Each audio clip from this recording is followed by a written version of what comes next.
Good evening. The body of a man has been found in a car at Good Hope Hospital in Sutton Coldfield. Emergency services were called to the hospital at around 4:50 this evening. They found the man, who is believed to be in his late 50s. Officers say the cause of the man's death is unknown. A mother who was addicted to drugs has been convicted of fatally neglecting her 7-year-old son who suffered with asthma.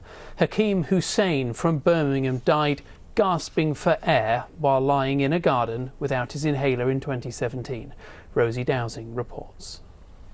In the back garden of this Birmingham home, Hakeem Hussein was found lying down, gasping for air. The 7-year-old asthma sufferer was all alone and without his inhaler. His mother, 40-year-old Laura Heath, was a known drug addict. She prioritised her addiction to heroin and crack cocaine over her son's health. An image seen by jurors during the Coventry Crown Court trial showed how Heath had even used foil and an elastic band to rig one of her son's blue inhalers to smoke crack. The court heard social services in Birmingham were aware of Hakeem before his death. Just 2 days before his fatal collapse, a school nurse told a child protection conference he could die at the weekend.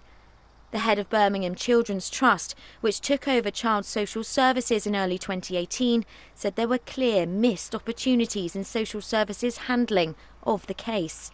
There were clearly things that all of the professionals connected to Hakeem and his family could have done differently, and had we done differently, it may have led to a different outcome. I think I would say, and I think Ofsted's visits and inspections since 2018 support this, that the quality of social work practice has improved, but critically, we've worked really hard with partners in health, police, education, schools, the voluntary sector, to make the whole safeguarding system stronger. The review is due to be published within weeks. Meanwhile, Laura Heath, responsible for her own son's death, will be sentenced on Thursday. Rosie Dowsing, ITV News. As the cost of living crisis starts to bite, more than a third of people in the Midlands say they're already cutting back on food. That's according to a new survey. Well, we've spoken to one mum who's had to use a food bank for the first time. Mark Goff reports. Claire Caudry, like many people in the Midlands, is now struggling with household bills. She's cutting back on food, not turning the heating on at her home in Sutton Coldfield, and treats and days out for her 2 children who have mobility issues are out of the question. I've noticed, obviously, the gas bills. I've not putting the gas on at the moment, just to try and save a little bit of money in that area. Food, massively. We don't have much wiggle room when it comes to what food I buy due to my eldest's disability, and my food bills have gone through the roof. Towards the end of the month, there's times where we've had to use food banks for the first time in the past, it was since January. And Claire's not alone. According to a new survey, more than a third of people in the West Midlands are already cutting back on food. Just over a quarter of people have found it harder to pay their bills in the last few weeks, and almost a third say they'll struggle to stay on top of their bills in the coming weeks. This holiday club gives youngsters who perhaps might have a chance to go away on holiday a fun-filled day of activities. We cook things and bake things and play activities and make things. Play all day. I enjoy going outside and playing football. But there's also a serious side. There's a lot of children that would struggle to have a hot meal a day and struggle with their diet, and I've had healthy holidays and just be sat in front of screens. So these clubs here really help those children to get out, meet new friends, eat some healthy food, do some cooking together, and all these great activities that are on offer at these kids' clubs. I think the worrying thing is it's actually going to get worse, and that's why we need to be proactive in what we provide, the services we're able to offer, again to ensure that people find the very best they can find out of life, even with those pressures. Pressures forgotten for the time being. Mark Goff, ITV News. Now, Herefordshire produces 50% of the UK's cider, but there are concerns that climate change could threaten the traditional English drink. An independent brewery owner in the county has attended his orchard at Greg's Pit for almost 30 years. He's seeing firsthand the effects of climate change on the fruit. Higher summer temperatures are changing that balance, the natural balance in the fruit. And the French winemakers are seeing exactly the same things. What you're getting is lower acidity, higher fruit sugar. We're seeing variation in the timing of the blossom. It can come early, and that's a problem because it can get frosted. And the pollinators often aren't around if it comes early, which means we don't get as much fruit. Football and Wolverhampton Wanderers are being warned they face a tough test against relegation-threatened Burnley this weekend.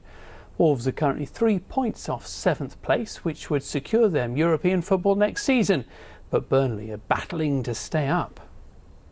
And they are running for survival, and we are running for a place. And now it's easy for me to say that's the things I talk with the players. 6 games to go, short distance. Let's go fight for a place to put the club into play in the next year in the European football. Hollywood superstars Dame Judi Dench and Sir Kenneth Branagh got a touch of stage fright in front of an audience in Stratford-upon-Avon today. They were there to unveil a restored statue of William Shakespeare outside the town hall. But what happened afterwards left the pair feeling, well, a little sheepish. Andy Bevan explains. It called for a dame and a knight to unveil the restored statue of Stratford's most famous son. Dame Judi Dench and Sir Kenneth Branagh were at the town hall on the eve of the bard's birthday to reveal the £45,000 facelift of the sculpture donated by 18th century actor David Garrick. The pair were also here to be given the freedom of the town, an honour which allows recipients to drive their sheep down Sheep Street, which Dame Judi insisted should happen immediately. Farmer and local councillor Chris Kettle obliged, but it's fair to say the sheep were less in awe of their celebrity handlers than they might have hoped.